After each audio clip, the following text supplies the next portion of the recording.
अस्सलाम वालेकुम। कैसे हैं आप लोग? उम्मीद है ठीक होंगे। Welcome to my YouTube channel और मेरा नाम है डॉक्टर मोहम्मद इशफाक। आज की वीडियो में हम नई टैबलेट के ऊपर बात करने जा रहे हैं। अब ये मेडिसिन क्या करती है, क्या काम है इसका और इसका जेनेरिक नेम क्या है जी। सबसे पहले हम इसके जेनेरिक नेम की बात करते हैं। जेनेरिक नेम या सॉल्ट या फार्मूला आप कुछ भी कह सकते हैं। जेनेरिक नेम होता है ये जो आप नीचे देख रहे हैं, छोटा सा ब्रैकेट में मेंशन्ड होता है, इसको जेनेरिक नेम कहते हैं। जब भी आपने कोई मेडिसिन याद रखनी है तो जेनेरिक नेम से याद रखनी है, क्योंकि ब्रांड नेम चेंज होते रहते हैं। जेनेरिक नेम अगर हम बात करें तो प्रीगैबलिन है। अब ये क्यों इस्तेमाल की जाती है, क्या फ़ायदे हैं इसके, कौन से मरीज़ इस्तेमाल करते हैं? तो ये दवाई वो मरीज़ इस्तेमाल कर सकते हैं जिनके किसी भी किस्म के नर्व का मसला बनता है, ठीक है, जिसके नर्व की वजह से कोई भी पेन होती है, जैसे कि शियाटिका।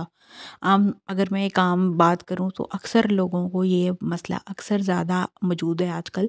तकरीबन 70-80% लोगों को बल्कि ये मसला बनता जा रहा है कि उनको एक टांग में दर्द बनती है, ठीक है, और वो ऐसे लगता है जैसे वो दर्द चलते हुए आ रही है और कमर से निकलती है और टांग तक जाती है, फिर घुटने से नीचे पाँव तक जाना शुरू हो जाती है। तो ये दर्द जो होती है ये आपके ज़्यादातर नर्व पेन होती है, शैटिक नर्व की वजह से होती है। तो ऐसी पेन्स जो ज़्यादातर जिसमें न्यूरोपैथिक प्रॉब्लम मतलब नर्व्स के मसले होते हैं, उसकी वजह से आपको कोई दर्द हो तो उसमें आप ये दवाई इस्तेमाल कर सकते हैं, उसमें आपके लिए काफ़ी हेल्पफुल साबित होगी। इसके अलावा शुगर के मरीज़ इसको इस्तेमाल कर सकते हैं। जिनको शुगर हो जाती है वो मरीज़ जो है वो इस दवाई का इस्तेमाल कर सकते हैं। ये उनके लिए भी काफ़ी हेल्पफुल साबित होती है, लेकिन दवाई आपने हमेशा प्रिस्क्रिप्शन से इस्तेमाल करनी है, खुद से नहीं करनी। अगर हम इसके डोज़ की बात करें तो डोज़ में आप इसको एक टाइम में एक टैबलेट का ही इस्तेमाल करें और सुबह शाम एक-एक टैबलेट का इस्तेमाल कर सकते हैं। कोशिश करें दवाई का इस्तेमाल कम करें या फिर सिर्फ डॉक्टर की प्रिस्क्रिप्शन के हिसाब से दवाई का इस्तेमाल करें। अब हम बात करते हैं जी, अगर आप इस दवाई को ज़्यादा इस्तेमाल करते हैं या फिर अगर आप इस्तेमाल कर रहे हैं तो इसके क्या-क्या साइड इफ़ेक्ट्स आपकी बॉडी पे हो सकते हैं।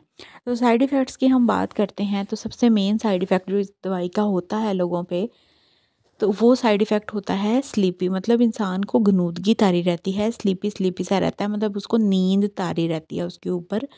तो क्यों ऐसा क्यों है? क्योंकि अक्सर ये दवाई उन लोगों को भी दी जाती है जिनको झटके पड़ते हैं, सीज़र्स का मसला होता है।